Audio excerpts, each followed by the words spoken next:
Now, White Pine County Daily News with Wyatt Cox. And KELY News is sponsored by Sahara Motors.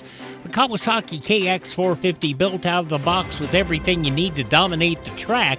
Check it out today at Sahara Motors and let the good times roll. We do have a high wind warning issued today. We could see wind gusts up to 50 miles an hour. Look for isolated showers today. Otherwise, mostly fair skies, a high of 69 degrees. Well, White Pine County says normal operations have resumed at the historic Courthouse in Ely following last week's flooding incident. Officials now clarify the issue involving the building's fire alarm system, not the fire suppression system as initially reported. After an inspection, the courthouse at 801 Clark Street has been cleared to reopen during regular business hours. The building had been temporarily closed after a weekend plumbing failure caused significant flooding, prompting safety concerns. County leaders thank staff, contractors, and the public for their patience as cleanup and inspections were completed. Legal battle intensifying in White Pine County, where Commission Chair Paula Carson is facing a court challenge that could remove her from office. The complaint, filed by County Treasurer Catherine Baccarat and County Recorder Christina Shady, alleges malfeasance and ongoing violations of state law. Central to the case is the January firing of the county's finance director, which the complaint claims was used to bypass Nevada's open meeting law. It also alleges Carson sought unauthorized access to financial systems and pushed through a costly consulting contract using emergency meetings. The filing further claims a taxpayer-funded payroll study showing underpaid county employees has been withheld, as we told you about back in February. Carson is scheduled to appear in 7th Judicial District Court on Thursday. She remains in her position as the case proceeds. A link to the proceedings is on our webpage at KELY1230.com. White Pine County Commissioners face a pivotal and potentially lengthy meeting tomorrow. Several major decisions on the agenda. At the top of the list is hiring a new finance director. A previous candidate turned down the job. The board plans to interview 5 applicants and could make an offer by the end of the day. The meeting also marks a period of transition as longtime road superintendent Martin Trout prepares to retire after 26 years, and commissioners consider naming an interim golf course director who apparently also turned down that job. Other key items included a proposed police protection agreement with the city of Ely and a funding request for the August horse races. The meeting starts at 9 o'clock tomorrow. It'll be broadcast here live on KELY. Sheriff's Office report for the weekend, 18th and 19th. Deputies responding to several disturbances and family-related incidents, including a domestic situation where a resident was advised on a protection order, and another where a subject was trespassed from a home. A reported poisoning case investigated. It turned out to be unfounded. Child welfare calls included one case where a child was briefly left unattended and later reunited with a parent, where the case was referred to state services. Other activity including reckless driving, suspicious behavior, and a report of a death in Ruth. Authorities identified the man as Michael Stolk, who died of natural causes. 2 arrests made: Tyler Jackson on child neglect and probation charges, and Carl Lutz of Ely for trespassing. They are innocent until convicted in a court of law. Well, the school district moving closer to building its first new K-8 school in Ely in more than 20 years.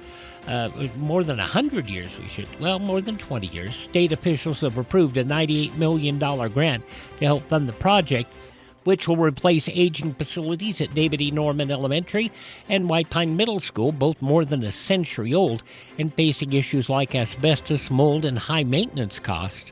Superintendent Adam Young says the district has already begun design work and is gathering community input. The new school planned near White Pine High School. The funding comes through a state program aimed at helping rural districts tackle major infrastructure needs. If the timeline holds, the new school could open as early as the 2028-29 school season. A new opinion piece in the Nevada Independent raising questions about the changing experience on the Las Vegas Strip.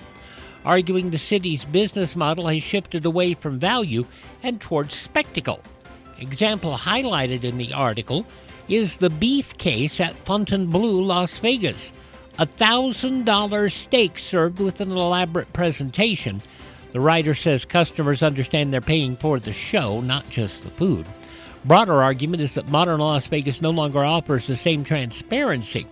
In the past, casinos balanced losses at the tables with perks like inexpensive rooms, free meals, and low-cost buffets designed to keep visitors playing. Today, the piece argues rising resort fees, higher table minimums, and less favorable gaming odds have replaced that model, leaving visitors paying more while getting less in return. The result, according to author Brian Driscoll, is a shift away from the classic Las Vegas experience where visitors felt valued to one where they feel priced out, as resorts focus on higher-end customers and profit margins. One example of that, this weekend's WrestleMania 42 in Las Vegas. Attendance down 19,000 from last year. They still brought in 106,000. Fan complaints of higher ticket prices and high room rates. Las Vegas Convention and Visitors Authority President and CEO Steve Hill said the drop was expected after last year's high turnout, noting factors like rising travel costs and shifting tourism trends. Despite the smaller crowds, Hill says spending remains strong, with merchandise sales and fan engagement still hitting high marks. Officials say while the numbers are down year over year, the event continues to deliver a major boost to the Las Vegas economy. Probably won't next year. It's scheduled to be in Dubai. And one more loss for that value experience on the Strip. The MGM Grand was going to permanently close its buffet on May 31st. Resort officials say there are no immediate plans to replace it. The move reflects a broader trend away from traditional all-you-can-eat buffets, which were once a staple of Las Vegas. In recent years, many resorts have replaced the low-cost buffets with higher-end restaurants and food halls, a change accelerated by the pandemic and rising operating costs. Handful of buffets still on the Strip, but the classic Vegas buffet increasingly rare as resorts focus on more profitable dining options. And for Sahara Motors, that's a check of your morning news from the state of Nevada.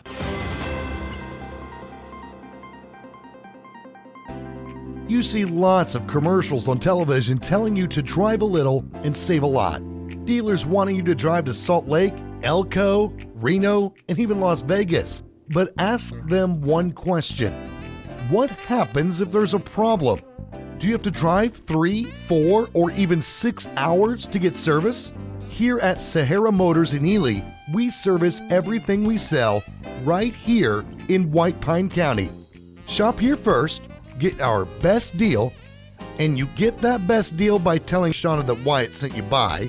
Then if you want, shop other places. When you account for the drive, you'll find that it pays you to be a part of the Sahara Motors family. Stop by Sahara Motors, just about a mile north of Ely on US 93. Sahara Motors, we are White Pine proud. Tell Shauna Wyatt sent you by.